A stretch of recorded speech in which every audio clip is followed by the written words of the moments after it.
I did manage to, you know, wake up a little bit more.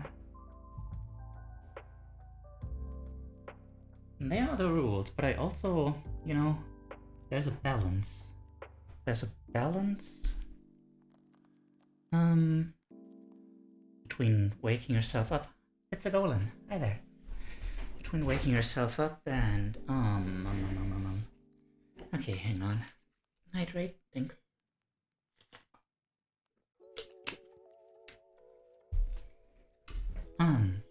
What was I saying?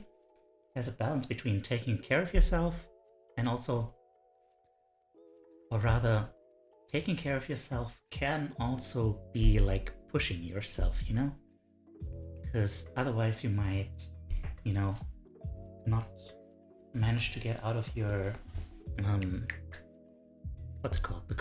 Out of your rut. And that's like one of the big things I struggle with, is finding that balance. Okay. Yeah.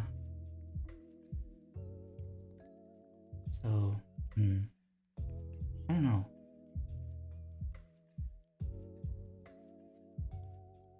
Okay. I'm a little bit janky. There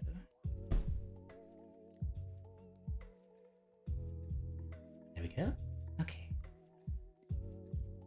I live in the rut. I have quite a nice place there. Oh god. Well, I guess as long as you're happy. But I don't know. I'm kind of tired of it. You know, the atmosphere is not great. The weather is always gray. I just kind of want to move out of that. Oh yeah, and a stretch.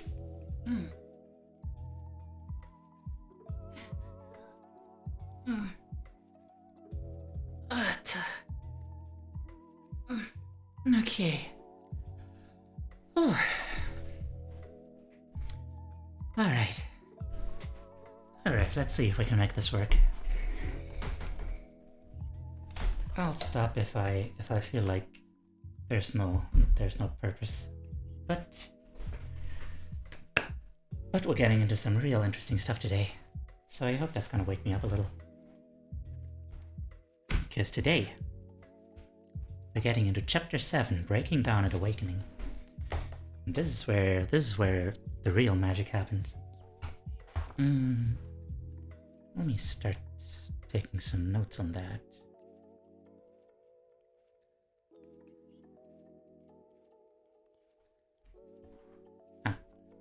Maybe turn on the keyboard. That would be useful. Chapter 7. Now make it visible. Hell yeah. Breaking Down and Awakening. Chapter where we start the healing process. Let's freaking go. Alright.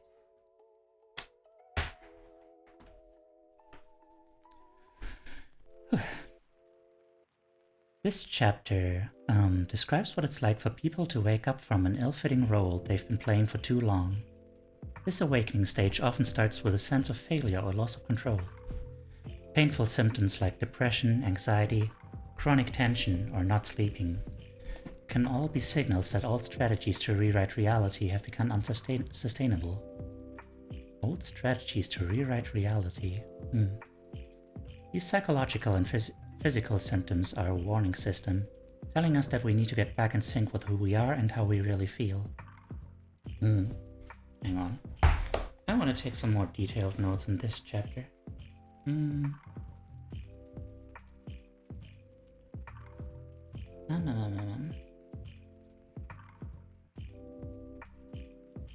Let's see. Let me take a quick look ahead.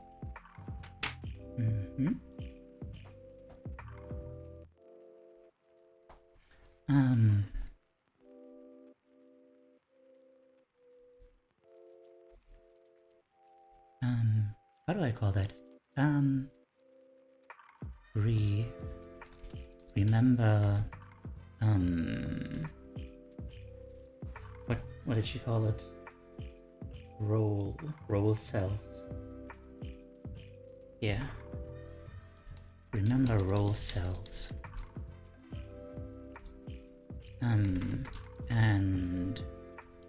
healing fantasies.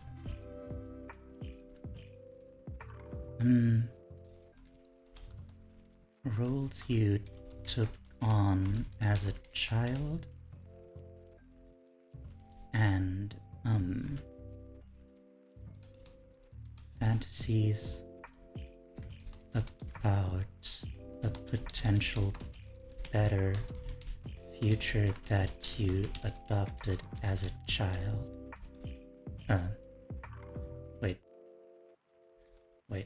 Roles you took on and fantasies about that you adopted as a child.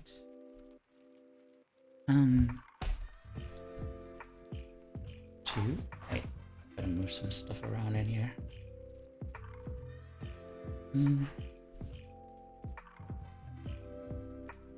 To cope with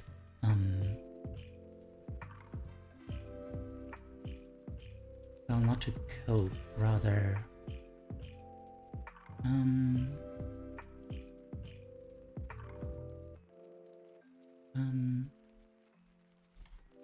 the hopes that it would lead you to a future where your emotional needs are met. This chapter begins with, well,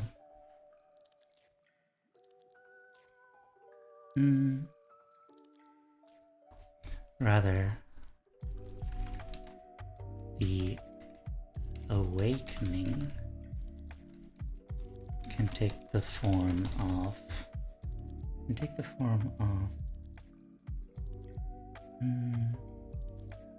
Oh, Zen, hi there. How are you doing? I'm glad to see you. I'm super sleepy, but I'm trying my best.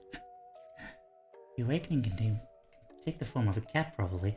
I think the cat is more of a coping mechanism, honestly. The awakening can take the form of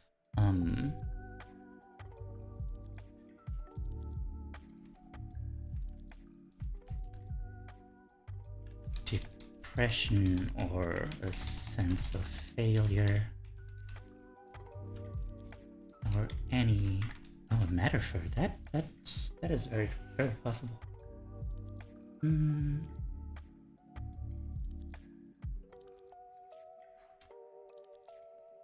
I've been very sleepy for a long time, and it's getting real frustrating.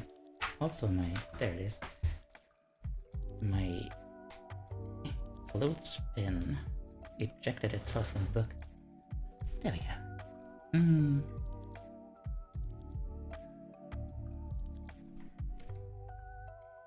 Sense of failure, hypertension, inability. No, it's okay. Inability to sleep, etc. These are warning signs that, wait,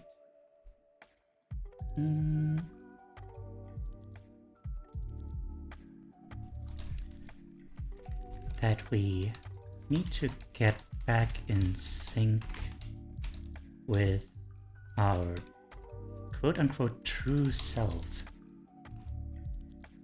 EP Life, I know. Hi Zodiac, how you doing? Oh, you know each other.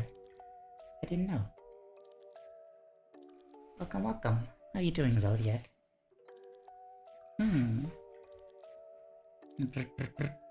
Alright. What is the true self? The concept of the true self goes all the way back to ancient times when the idea of having a soul first arose.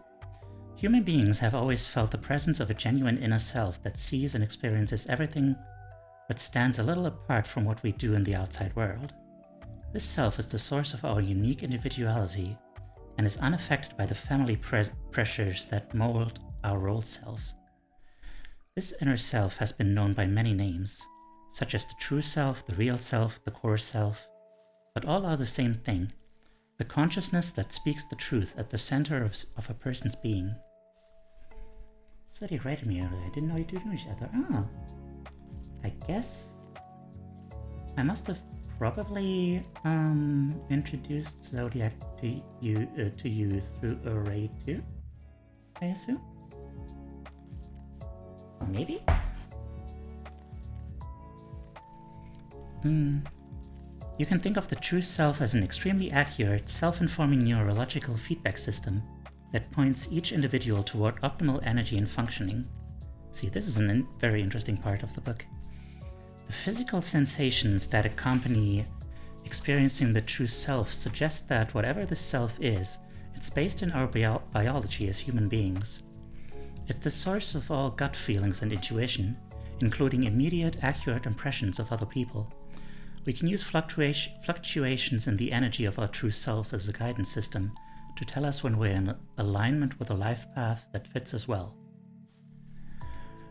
When we're in accord with our true selves, we see things clearly and feel that we're in a state of flow. We become focused on solutions instead of problems.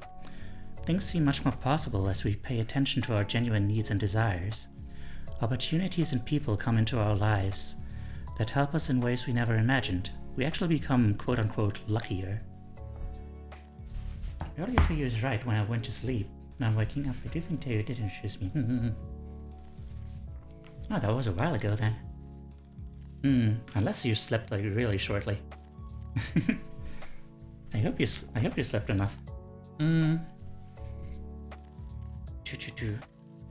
can think of the true self as an extremely accurate, self-informing neurological feedback system that points each individual toward optimal energy and function.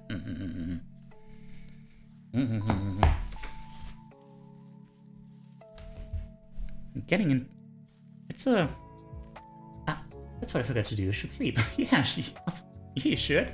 Dude, please. You can't just go telling me to take care of yourself and then forget to sleep. Hey. Seriously. Oh, rest well then. Little snuggle butt. Okay. If you slept enough, that's good. Alright.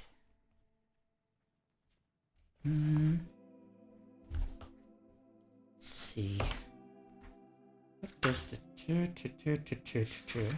I mean, I remember that there's a little bit of a better explanation later. Okay, should be. Yes, I did. I don't know. It's just one of those weird words that I sometimes say for some reason. What does the true self want? Your true self has the same needs as a flourishing, healthy child: to grow, be known, and express itself. Above all, your true self keeps pushing for your expansion, as if your self-actualization were the most important thing on earth. To this end, it asks for your acceptance of its guidance and legitimate desires. It has no interest in whatever desperate ideas you came up with in childhood regarding a healing fantasy or old self. It only wants to be genuine with other people and sincere in its own pursuits. Yeah, take care, baby girl. I'll actually be right back with looking. Yeah. You too. Have a good lurk and doing things and stuff.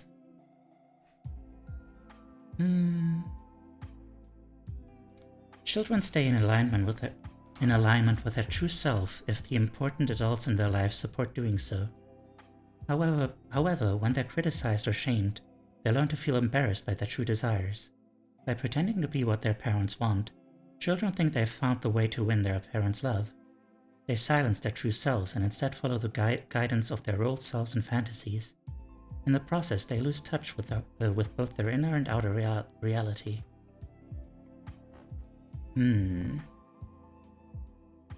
is the... See it? hello Analog, how are you doing?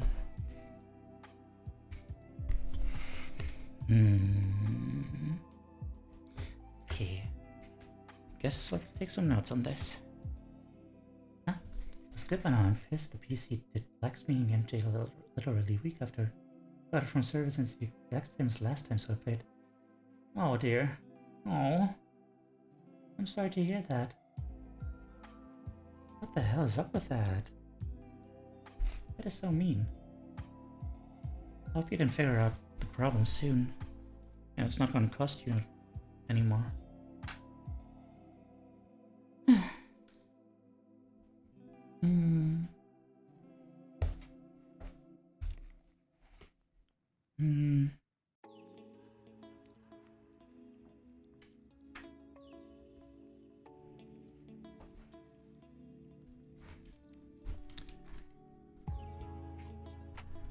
The true self is essentially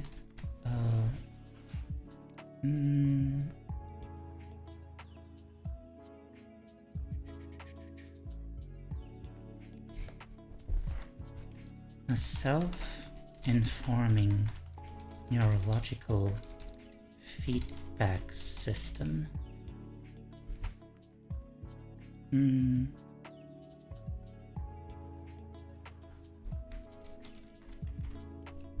That there's one good solution to throw it out of the window, basically. Oh no. I hope you can find an alternate solution.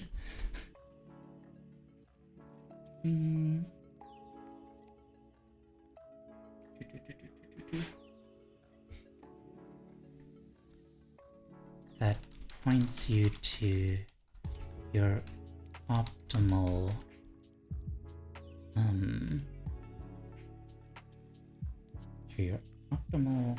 functionality, I guess.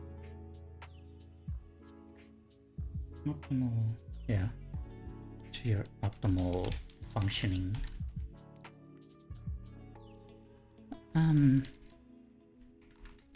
More on that later. Teiyu. Well, if the thought comforts you, then I'm not gonna stop you.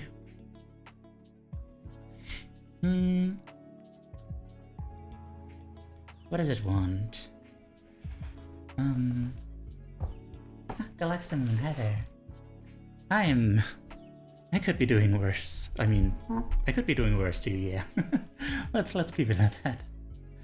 I'm trying. I'm trying to make this work.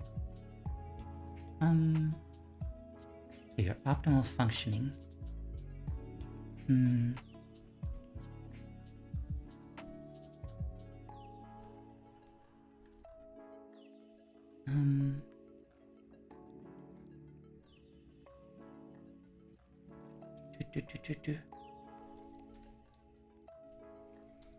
The child will naturally gravitate towards following that as much as possible. But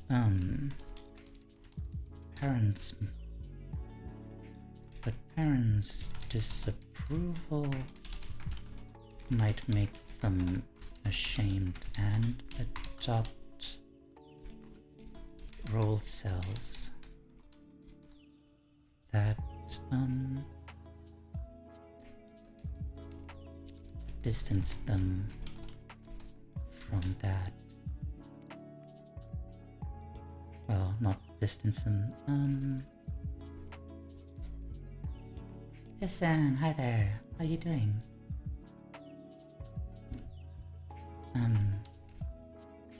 That suppress. That attempt to suppress those inclinations, I guess.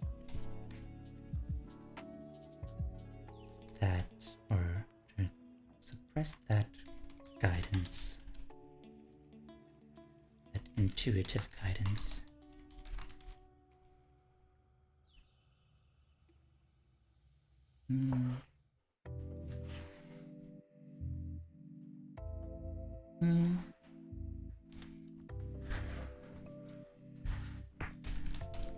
Being in accord with your true self.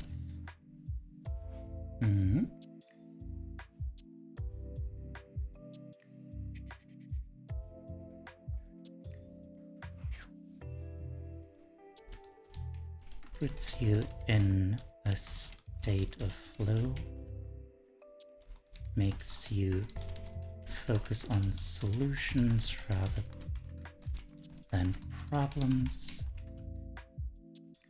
and just basically makes you happier as and more self-assured as you.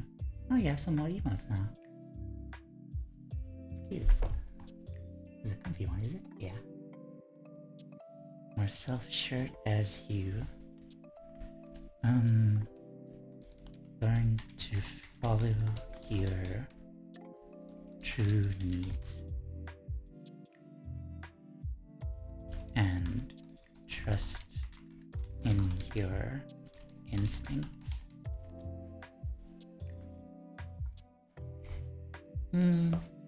Okay.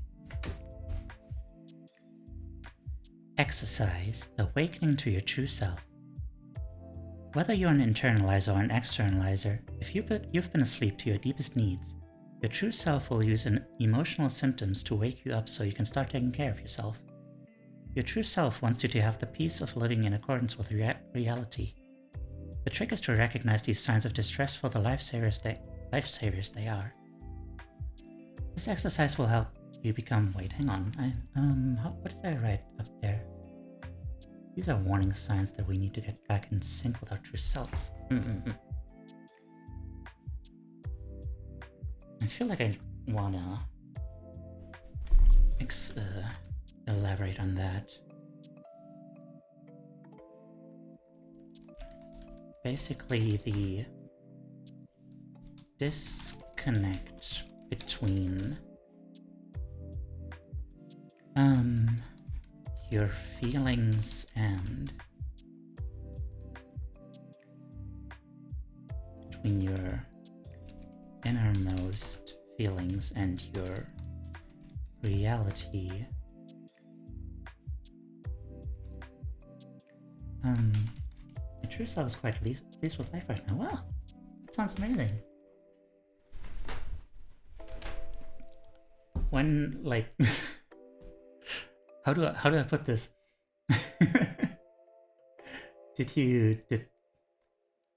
Is that like a new development? Like, how did you get there? It's a very inspiring.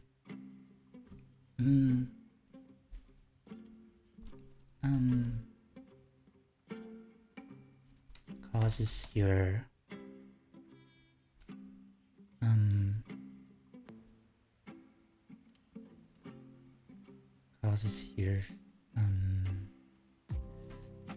causes psychosomatic issues to wake you up to the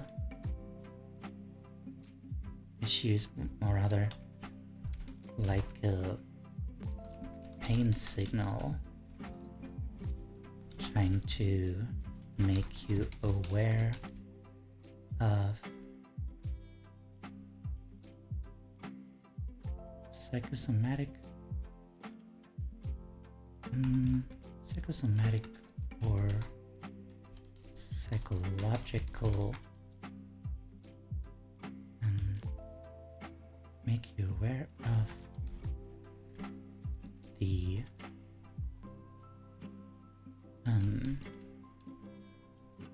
damage you're doing to yourself. It's a culmination thing. We've made it to a good place in life over the past 7 years. There's still some problems out there, but we need to deal with it. Right now life's good. Cool. Wait, why are you saying we? Are you talking about like you and a partner, or are you like the system? Because I wasn't aware of that. Split personalities. Oh, I didn't know that. Well then. Come to think of it, what are your pronouns? I should totally know that. I'm sorry.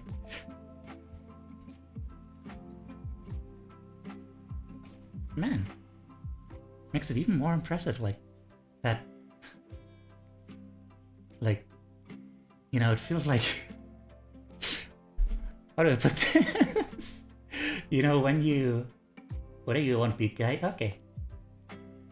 Feels like when you have, like, split personalities, it should be even harder to get, you're a guy, him, okay. It should be even harder to, like, figure out your stuff, you know? To find something that all of you is, like, happy with.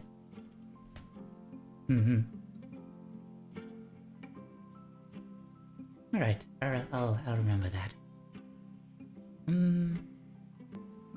Alright. Now I've been diagnosed, so I don't know if what I have is actual split personality disorder. See.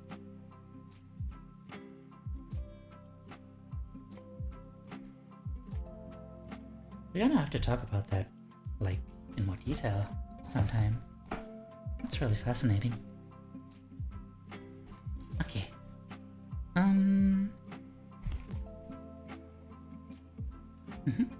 Okay. This exercise will help you become more conscious of your true self. You need a single piece of paper and a pen. Fold the piece of paper lengthwise down the middle, so you can only see one half of the page at a time.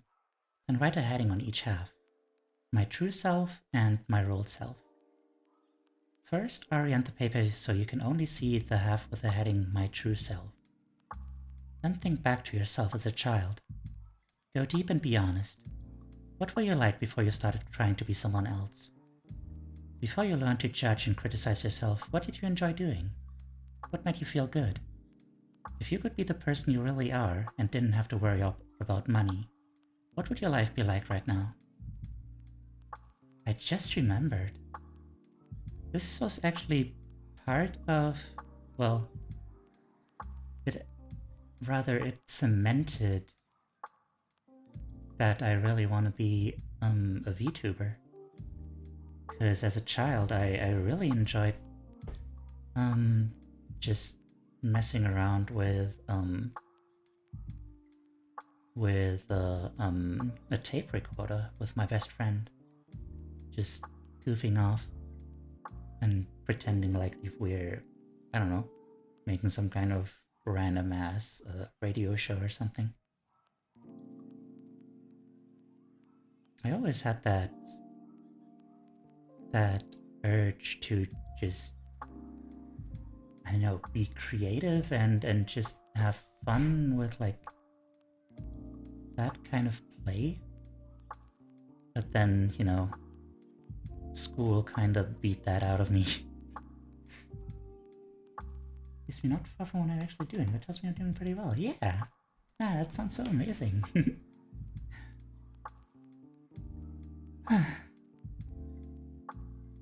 I recommend looking back to who you were before 4th grade. What were you interested in? Who were your favorite people and what did you like about them? If you had free time, what did you like to do? How did you like to play? What was your idea of a perfect day? What really raised your energies?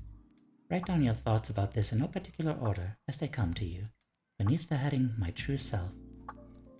When you finish that list, flip the paper over to the half with the heading My Role Self. Yeah, my memory of that time is also, like, super spotty.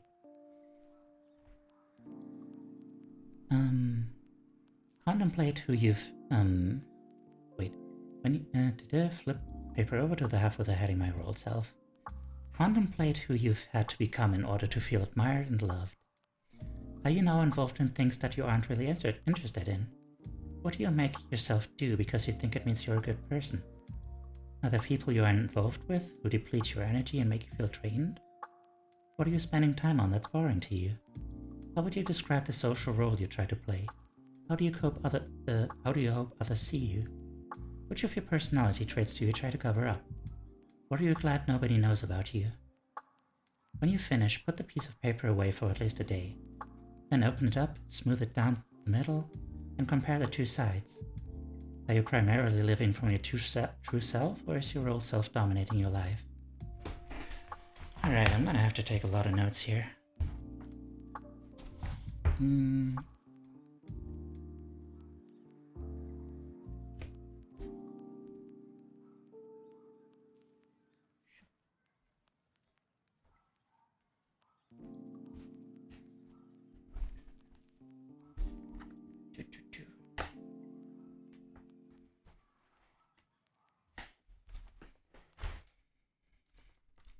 Exercise, awakening to your true self.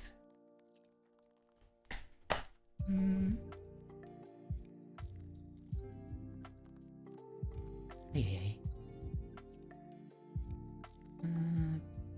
Put it there.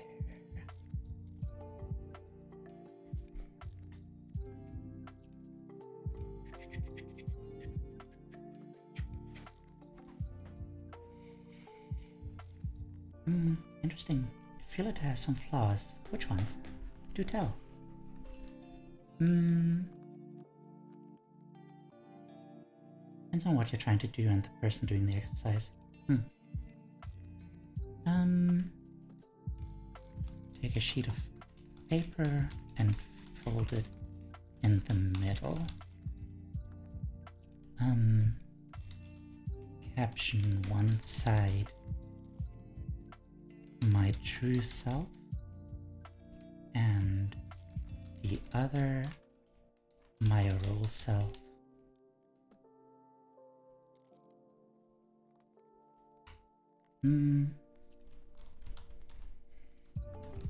On the my true self side, write about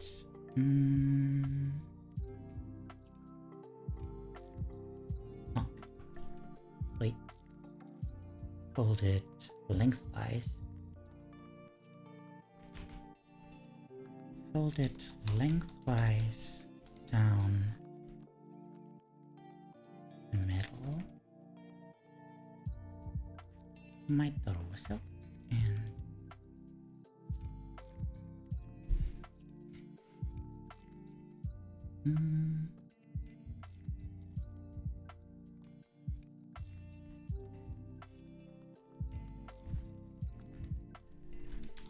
think back to your childhood. Think back to your childhood.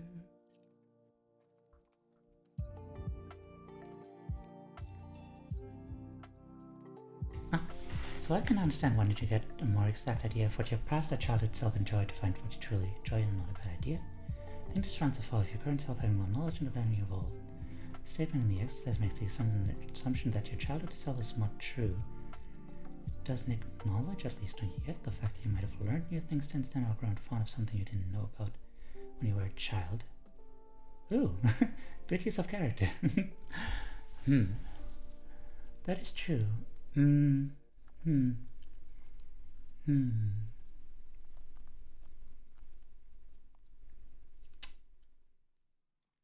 Yeah. I mean, So I'll try to imagine enough knowing about the food you do not truly love. But I mean, the food thing is not necessarily a good example because, you know, if food is that important to you, then you probably already love eating, you know? So I think, you know, it's more about like the general idea of what you actually enjoy, what your real talents are, and all that stuff. If there's somewhere later in the book, I'm pretty sure she gets further into the theory behind this true self thing. Like maybe it was even a different book, honestly. There was something about like that, you know, she describes it as like a feedback system. And like that's a very interesting thought. Like she basically figures that your brain knows itself, like it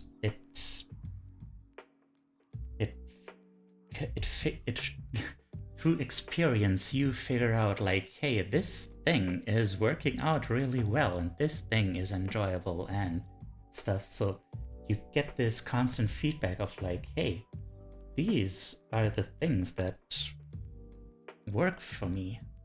And that's like what the true self like is galvanized out of, basically.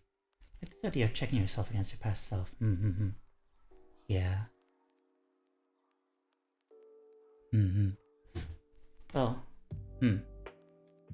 I don't know. We'll see. We'll see.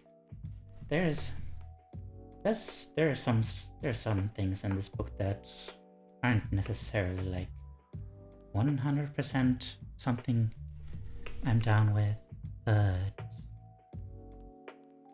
yeah. I mean, I'm you know, I'm not the therapist here.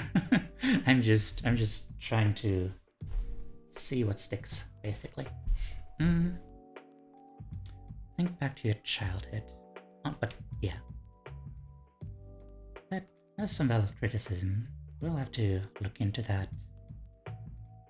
On the true self think back to your... I'm trying to make it sound good or bad, just thought it was interesting. Yeah, it definitely is. I just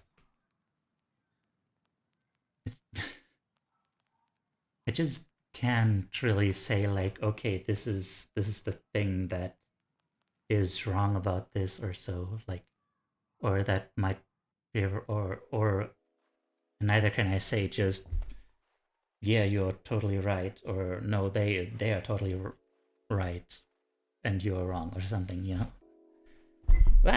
Oopsie daisy. Almost toppled my microphone. Okay, think back to your childhood.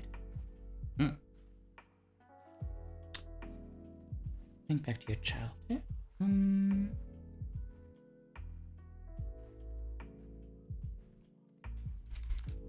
What were you like before you tried being someone else?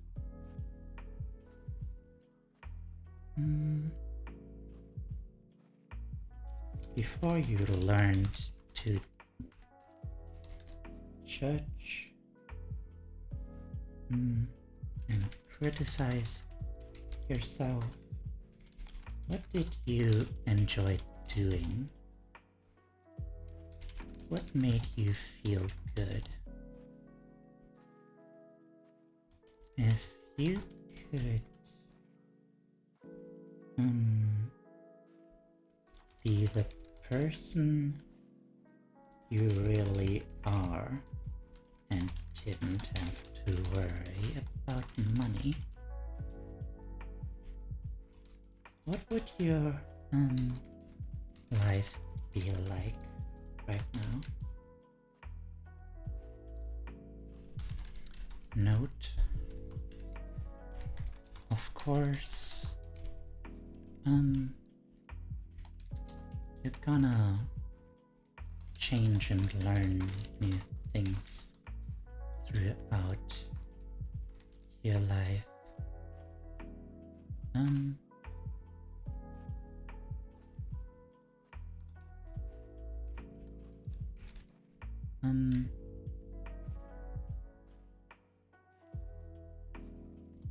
This exercise is probably more about the broad strokes.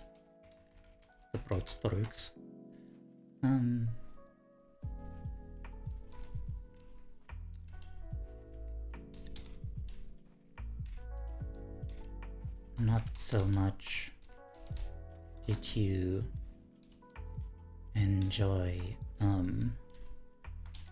playing hopscotch, but more like, did you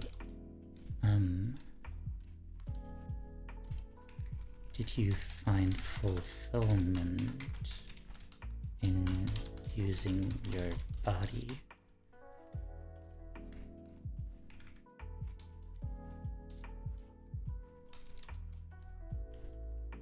Something like that.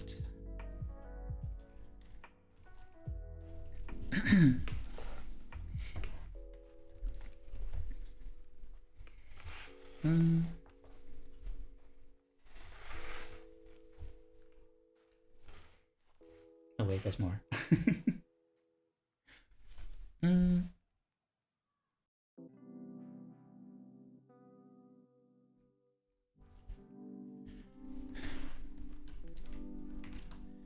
I recommend looking back to who you were before 4th grade. What were you interested in? Who were your favorite people? And what did you like about them? Man, I don't know, I just vibed with them. How do I put that? What the hell? I just said it's one best friend and I just kind of, I don't know, we just got along.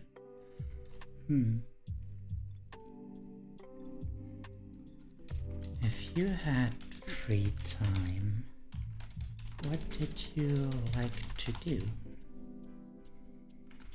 How did you like to play?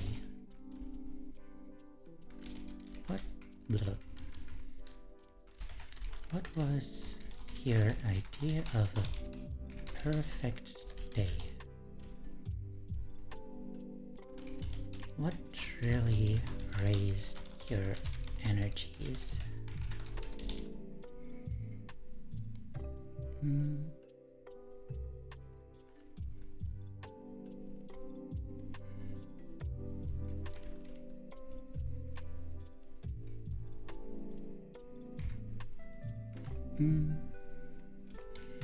Write down these thoughts in no particular order as they come to you.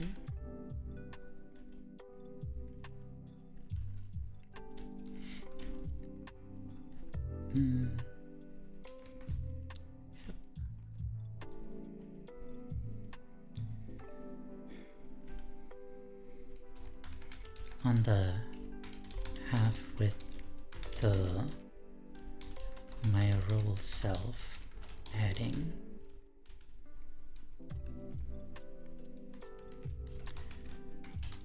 contemplate who you've had to become in order to feel admired and loved. Are you now involved in things that you aren't really interested in? What do you make yourself do because you think it means you're a good person? Are there people you are involved with who deplete your energy and make you feel drained?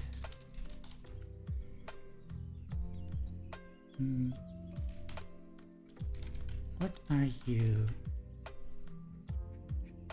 spending time on that's boring to you?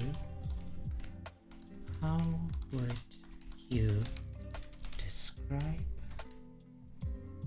the social role you try to play? How do you hope others see you.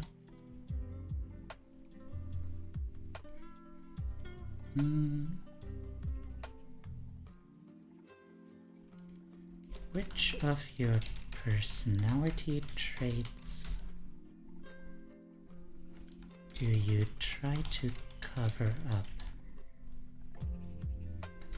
What are you glad nobody knows about you?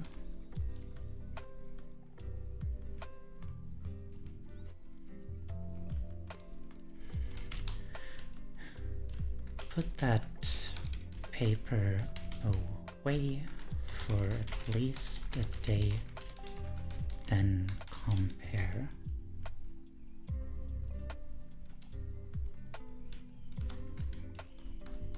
Which self dominates?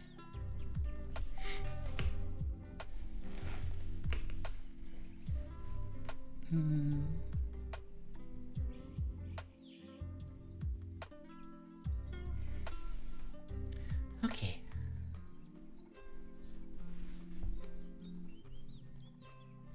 Oh, wait. I'm gonna take a pee break real quick. Give me a second.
My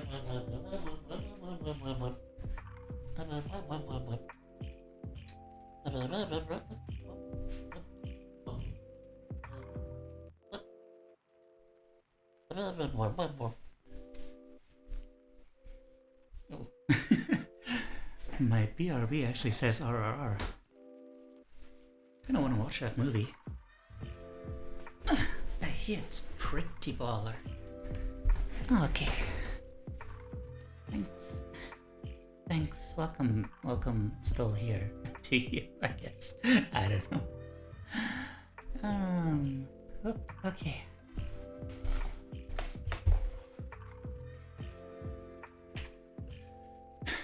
Breaking down in order to wake up.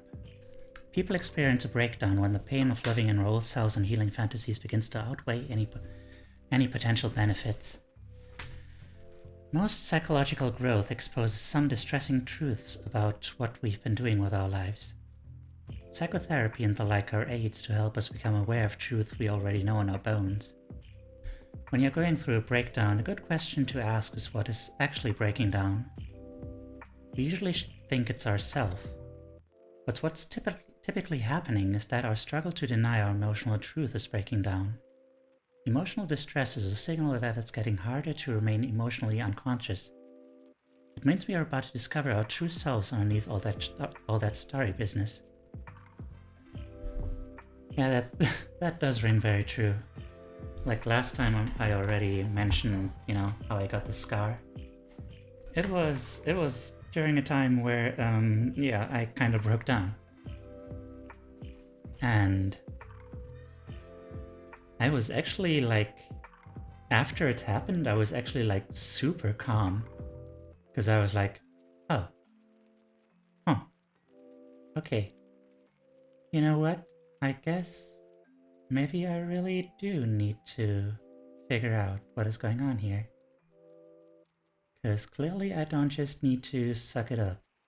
Clearly there's something that I need to figure out here.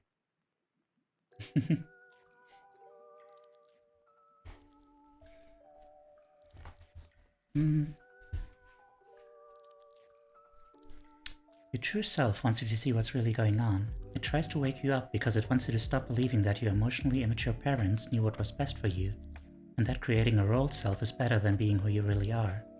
It knows better than to let a fantasy run your life. Developmental psychologist Jean Piaget observed that in order for people to learn anything new, their old mental pattern must break up and rework itself around the new incoming knowledge. This process of internal breakdown and accommodation is a key to continuing intellectual development.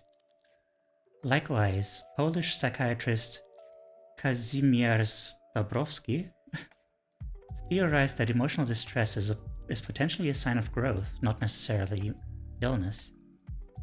He saw psychological symptoms as coming from a freshly activated urge to grow, and coined the term positive disintegration to describe times when people break down inside in order to reorganize into more.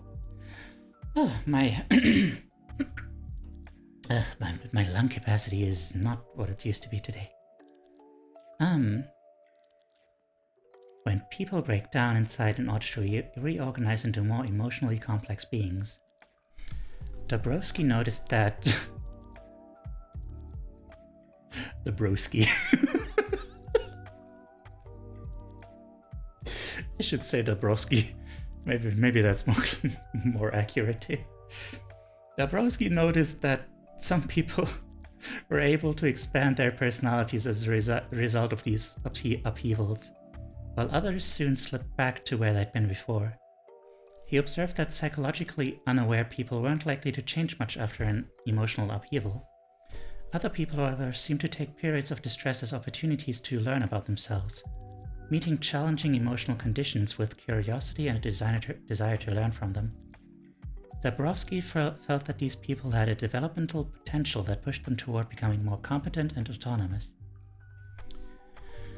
Dabrowski believed that individuals who can tolerate negative emotions tend to have the highest developmental potential, and saw negative emotions as a driving force behind much of human psychological development, since the discomfort these feelings these feelings cause can motivate ambitious people to find solutions. Instead of shutting down or getting defensive when faced with difficult experience, people with developmental potential try to discover a deeper understanding about themselves and reality. To this end, they're willing to engage in self-reflection, even if this entails painful self-doubt. Although the uncertainty inherent in this process of self-examination can create the byproducts of anxiety, guilt, or depression, tackling these... Yeah, I really need to hydrate, thank you. And also, hi qualified Dex. Welcome. Tackling these deep questions ultimately yields a stronger, more adaptive person.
Breakdown has a good chance that it's not your actual self that's breaking, but rather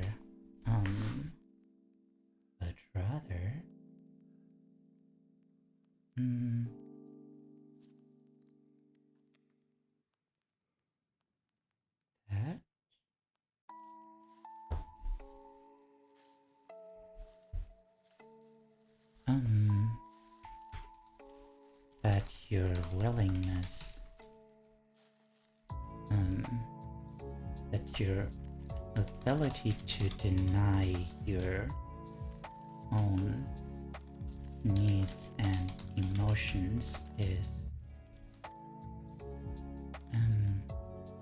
what is breaking. Not the actual self that's right, but rather, wait, this could be a lot shorter. Your ability to deny this. Yeah, that's something I also learned about in that psychosomatic clinic that I was in. Like there's there've been examples of like people going temporarily blind because their body was just like trying to, or well, their body or like, I don't know, whatever is at the core of them, their true self, to use the terminology of this book, was just really trying to get them to be like, hey, hey, something is not right. Please, I need your attention here. It's really wild what your body can do to you. Well, not to you, but like what it will do in order to give you like a sense of, to give you like a signal, basically. About to go to Anime Club in the library, so I'll be right back. Take care of yourself. Don't overdo it. Okay. Dan, have fun. Have fun with your Anime Club. Thanks for hanging out.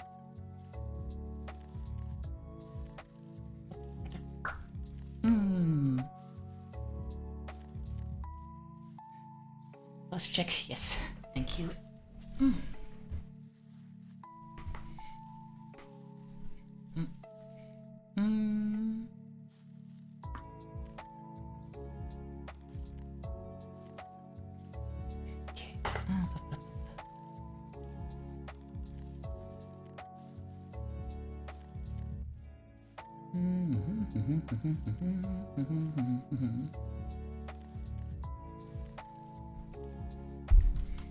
In order to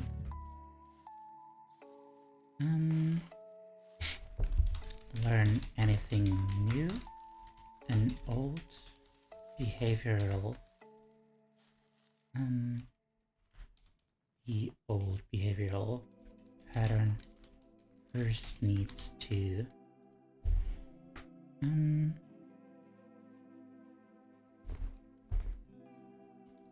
break up so it can be reworked.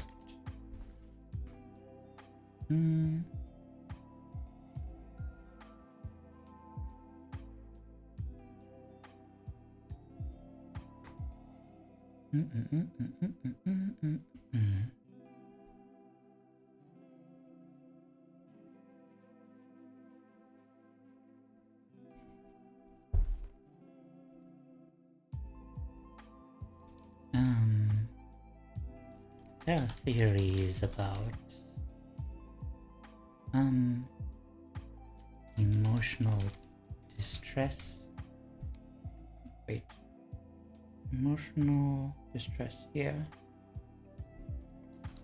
potentially being more of a sign of growth than of mental illness. See,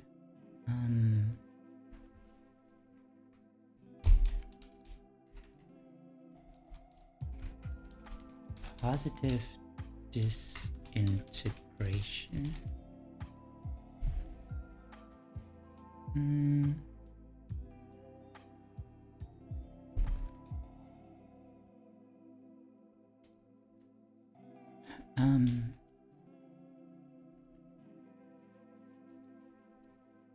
If people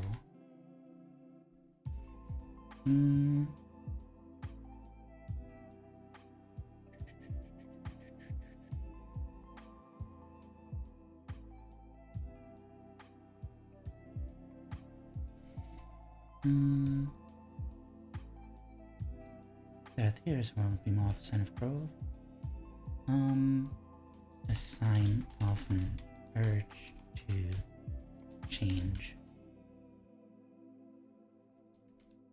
Some people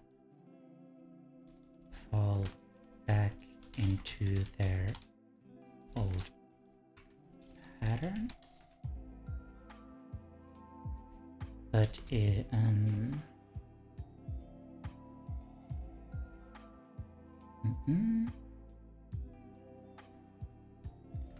but taking those periods of distress to learn about yourself is a great opportunity to change for the better. For the better.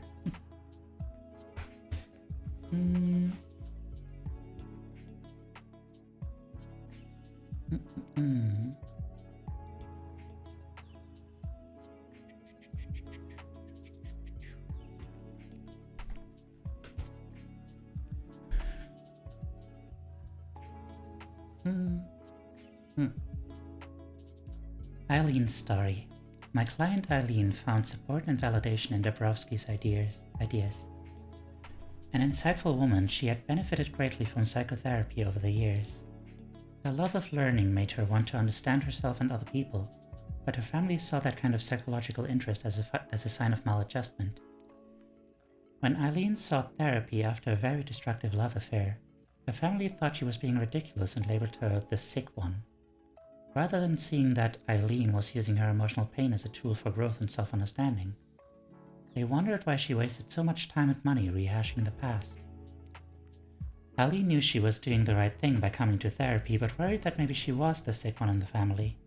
At one level, she knew better, based on her awareness of her parents' immaturity, impulsivity, and avoidance of emotional intimacy. But it still seemed odd to her that she was the only family member who felt the need for help. Learning about Dabrowski's idea of positive disintegration helped Eileen see her distress as growing pains. And once she knew about Dabrowski's growth theory, she felt proud of herself for being the only person in her family willing to explore her distress in order to find a healthier way of being. I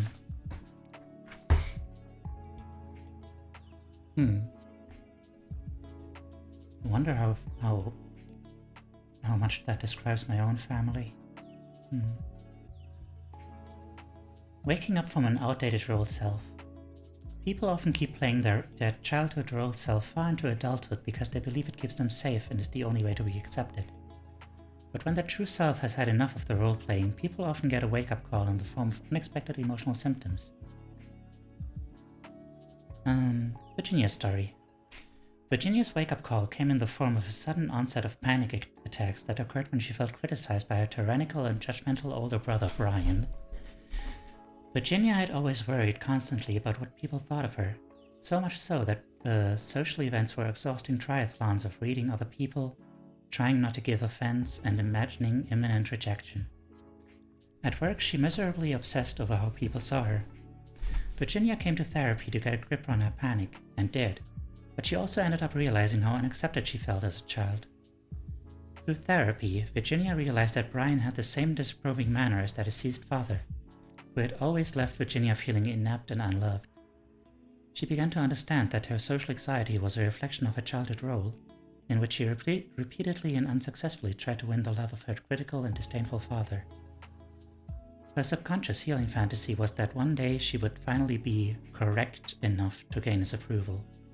She had unconsciously taken on the role of playing the scared, inadequate child to her father's wise and powerful persona, and now Brian was a stand-in. Virginia's anxiety attacks signaled that she was beginning to question her childhood belief that the authority figure is always right. She told me if people expressed any displeasure with me, especially men, I got frightened and automatically assumed I must be wrong. But now she was able to see her relationship with Brian more clearly. I've been putting him on a pedestal like he's some kind of god. He doesn't care about me, yet I let him determine whether I felt good or not. I've always been so concerned about his opinion, but now I'm getting a bit more self-contained. I feel as if I'm just learning to be an individual. Without the wake-up call of her panic attacks, Virginia might have just kept on deferring to others in a cloud of self-deprecating anxiety. Her panic attacks ushered in a new consciousness in which she no longer needed to accept the role, the story of male infallibility she'd been indoctrinated with as a child, a story that had been destroying her self-esteem as an adult woman. Her role self of being the weak and confused little girl collapsed as she realized that she could not choose whether she wanted contact with Brian or not. She could finally be aware of how she really felt about her father and brother, who jointly had made her the least important member of the family. The spell was broken. Exercise. Releasing yourself from your self-defeating role. Take a moment now to write a short personality description of someone in your life who makes you feel nervous or small. Next, think about how you behave around that person, and then write a short description of the role self you've been playing with the person. See if you can spot a healing fantasy that might be driving you to seek this person's acceptance at all costs. How much time have you spent wishing this person would act differently toward you? Do you think you might be playing out a self-effacing role that no longer serves you? Are you ready to see yourself differently and relate to this person as you would to anyone else? Man, I don't know what's... I'm not sure if this new medication for my asthma is working out. Honestly. I feel like I should probably call it here.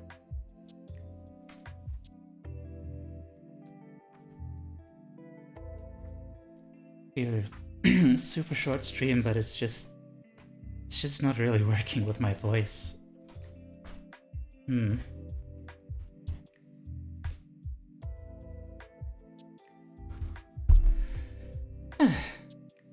Yeah, I'm sorry, y'all. I'm just...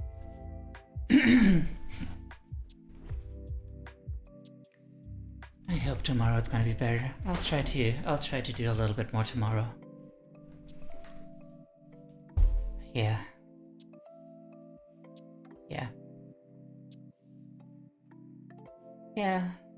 Man. Makes me sad, but I can barely read like a whole sentence without needing to gasp for air. Alright.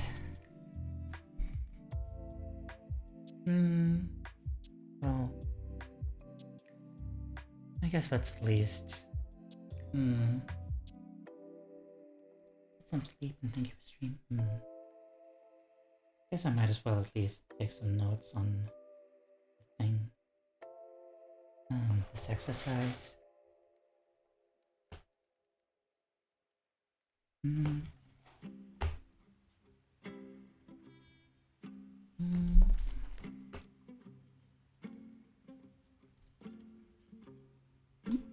Fine. Exercise. Releasing yourself from a self-defeating role.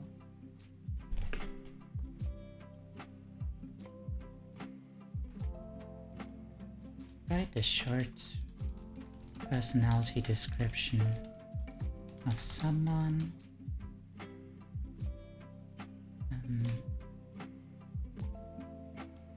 in your life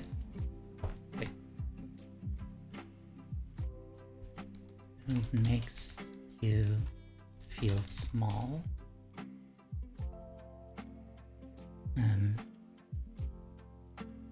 nervous or small. Thanks for the hydrate.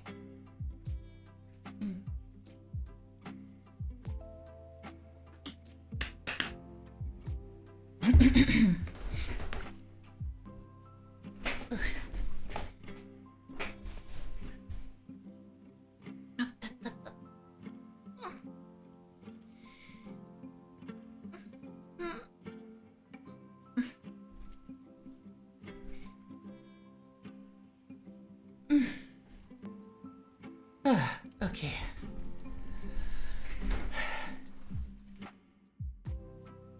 Nervous or small?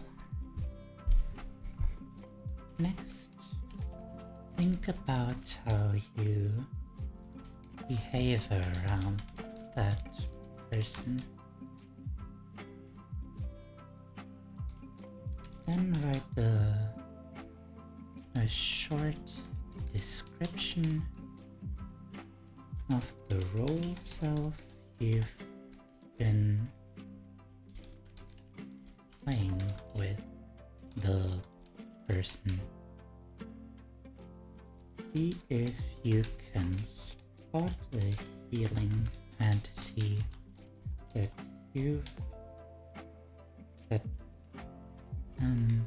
might be driving you to seek this person's approval at all costs. How much time have you spent wishing this person would act differently toward you? Do you think you might be playing out a self-effacing role that no longer serves you?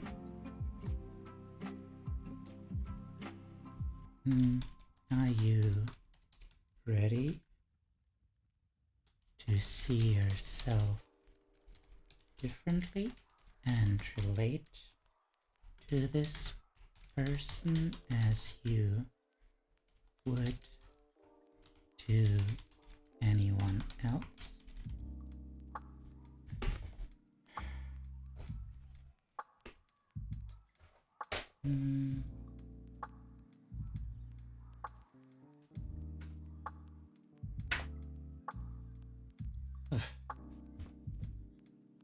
I actually remember what they are like as far as 4th grade. I can tell you what I was doing like a few months ago. Yeah, that can be difficult. Like, supposedly there might be like traumatic reasons that make it harder to remember your childhood. I mean, like, obviously your super early childhood, like, you just forget about that. That's normal. But yeah, I also have like a really hard time like remembering anything. But you know, you probably still have like a few like glimpses, like a few moments that you can think of when you think of like, I don't know, your childhood home and stuff like that. Thinking of the TV and the couch you loafed on, and like the corner your father used to sit in, and the coffee table in the middle of it between the couch and the TV. You stuff like that, you know?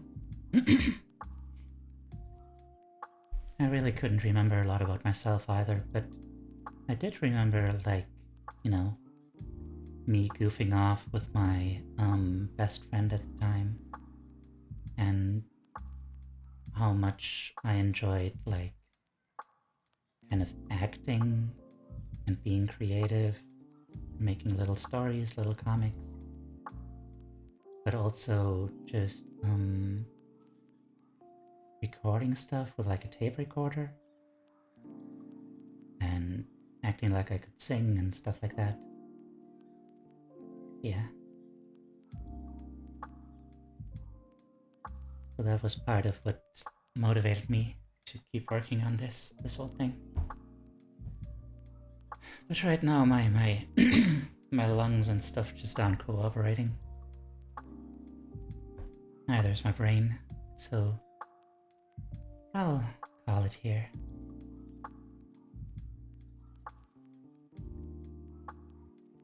Let's find someone to raid. Man,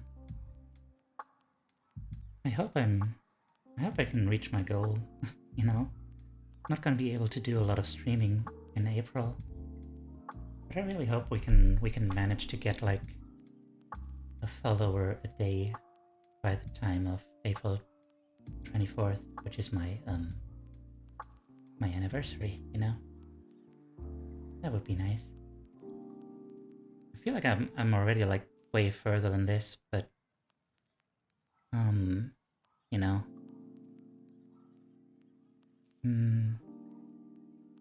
But stuff.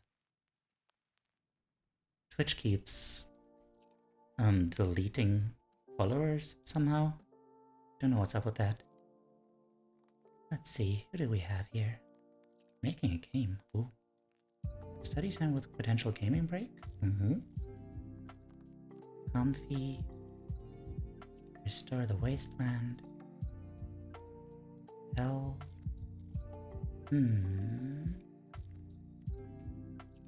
Legend of Zelda.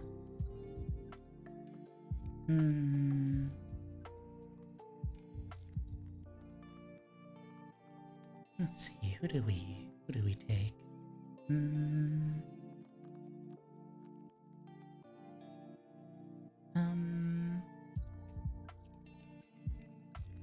I guess let's go with Uzio Uzborn, sure. I guess, or let's go with good old Mocha. Yeah, do some comfy Hades. Yeah. 2 a.m. Mocha. Oh, oh dear. That is a raid. ASMR is here. Welcome. Oh dear. Well, I was just about to end. Oh dear. Oh man, Jonaru, thank you so much for the raid. Teiyu Shrimp, welcome. Glad to have you here. And Barry Earth, welcome to you too. And Nuggy, welcome to you as well. And Jonaru TV, of course. Y'all, and it's Shazasper. It's Shazasper. It's Shazasper. Hello. How you doing? Welcome. My stream goes kind of terribly.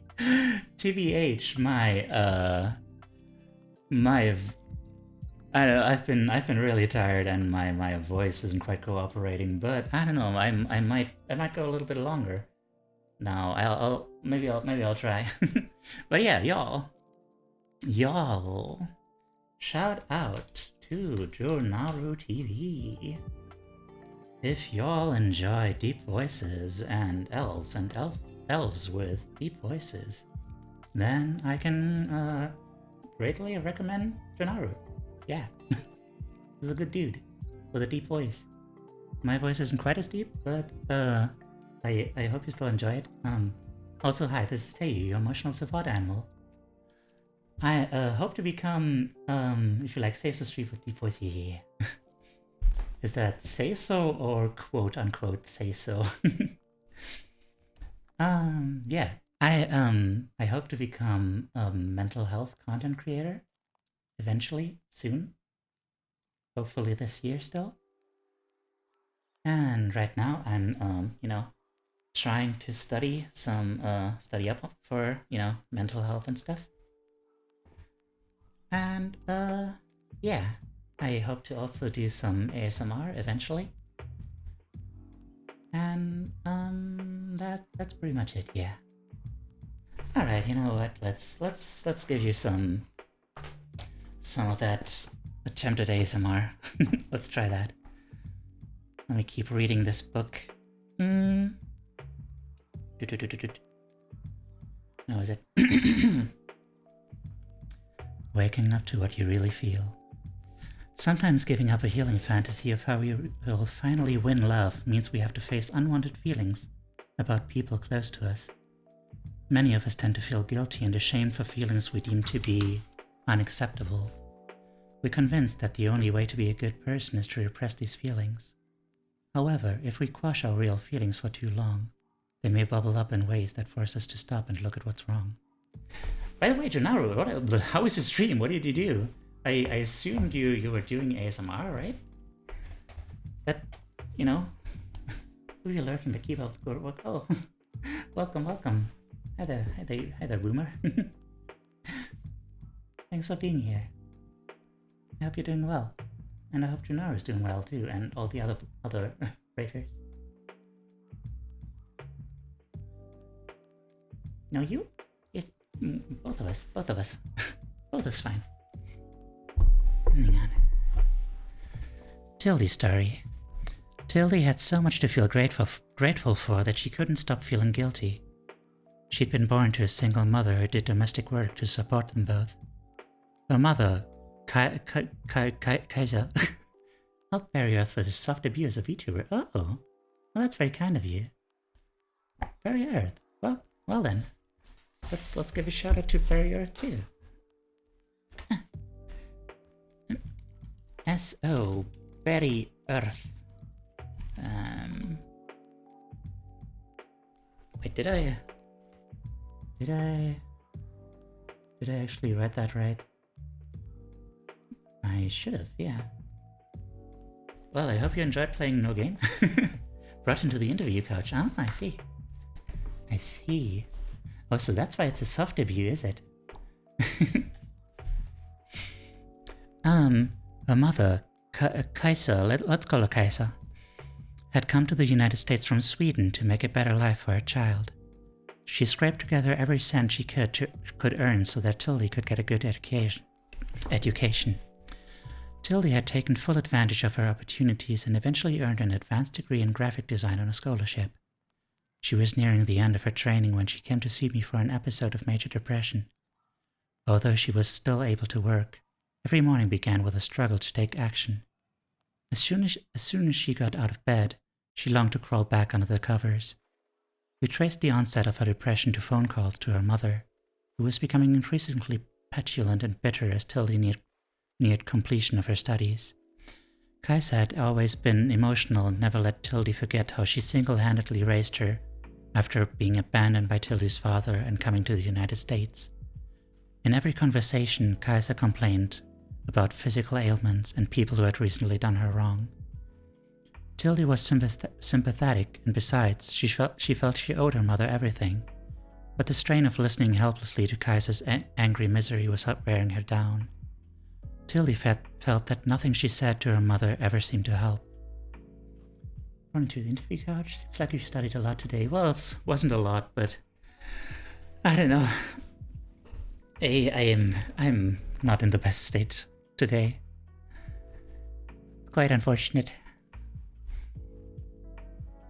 Usually I'm a little bit, just a little bit more energetic. I asked Tildy how she felt when Kaiser brushed off her sympathy and continued with her complaints. At first, Tildy would only say how guilty she felt for not being able to make her mother feel better, and what a bad daughter she was for enjoying her life while Kaiser suffered. But when I persisted and asked how it felt in her body when she heard her mother's voice, Tildy finally let herself feel it. She looked stunned as she identified the feelings. "I don't like her," she said in a whisper. This was Tildy's emotional truth, which had been at war with her childhood healing fantasy of finally giving Kaiser enough love to make up for her disappointing life. Tildy's exaggerated guilt and gratitude had prevented her from experiencing her true emotions about her mother. The ironclad family story was that Kaiser had sacrificed everything and therefore deserved Tildy's total attention and devotion. When Tildy began to resent her mother's ceaseless complaining, her guilt turned her own unacknowledged anger into depression. Tildy's depression lifted as soon as she accepted her genuine feelings toward Kaiser. Finally allowing herself to know that she didn't like her mother, even though she was grateful to her, released her from an impossible bind.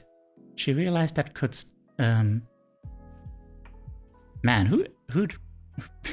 who proofread this book? She realized that she could still have contact with her mother, but that she didn't have to pretend to feel the right way. The quote-unquote right way. Okay. But yeah, let's cut it there. I need a break for my throat and everything.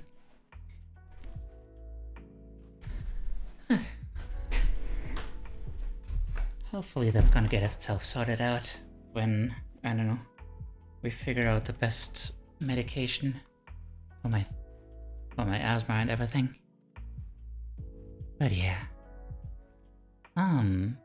Jonaru, since you rated me and I'm just about to end, what kind of stream would you enjoy?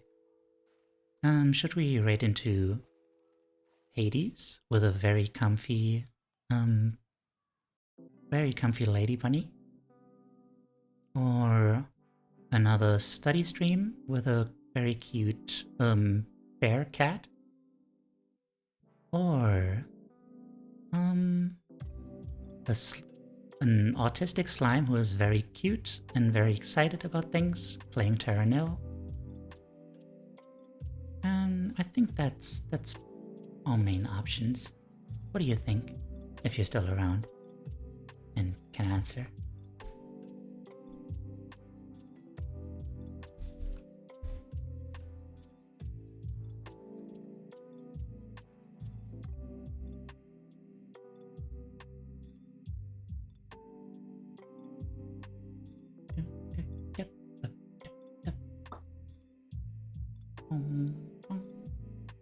No?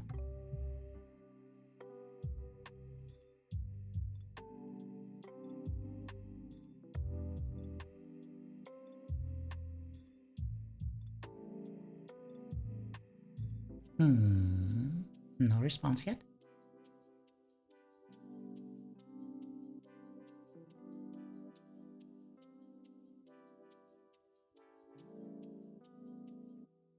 Oh. Alright then. I guess let's straight into mochas as I planned. 2 a.m. mocha.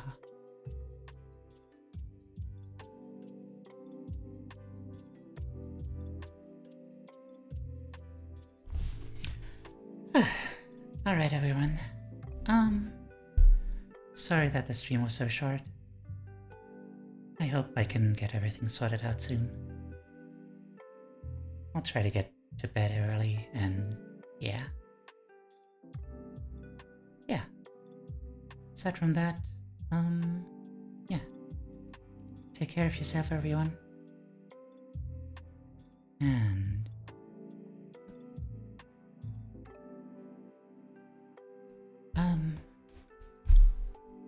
yeah. Always try to listen to your feelings. Don't ignore them. Don't think that you have to ignore your gut feeling because you feel like you have to be someone else. Just try to be who you really are inside once you figured out what that is. It's not easy, but you know, it's hard work, but that's what makes it valuable, you know? If it was easy, like, you know, then it wouldn't have much of an effect. And also, remember that you're loved. Okay, bye-bye now.